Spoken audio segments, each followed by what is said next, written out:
আলহামদুলিল্লাহ, জাতীয় ফল কাঁঠাল খাওয়ার জন্য ছাত্রদের এই আনন্দঘন প্রস্তুতি আমাদের মনে করিয়ে দেয় আল্লাহর ছোট ছোট নিয়ামতও মানুষের জীবনে কত সুখ বয়ে আনে।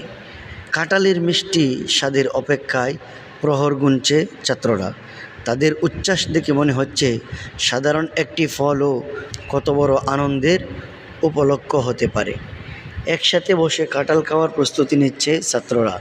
এই মিলন মেলায় রয়েছে ভালোবাসা, সৌহার্দ্য এবং মহান আল্লাহর নিয়ামতের প্রতি কৃতজ্ঞতা প্রকাশের সুন্দর শিক্ষা। কাঁঠালের ঘ্রাণে মুখরিত পরিবেশ আর ছাত্রদের প্রাণবন্ত হাসি দুটো মিলে তৈরি হয়েছে এক অপূর্ব দৃশ্য। ছোট্ট এই আয়োজন স্মৃতির পাতায় দীর্ঘদিন জায়গা করে নেবে। জাতীয় ফল কাঁঠাল শুধু একটি ফল নয়, এটি আমাদের ঐতিহ্যের অংশ। এই ঐতিহ্যের স্বাদ নিতে আনন্দের সঙ্গে প্রস্তুতি নিচ্ছে মাদ্রাসার ছাত্ররা। চারিদিকে যেন খুশির আবহ। সোনালি রঙের মিষ্টি কাঁঠাল সামনে রেখে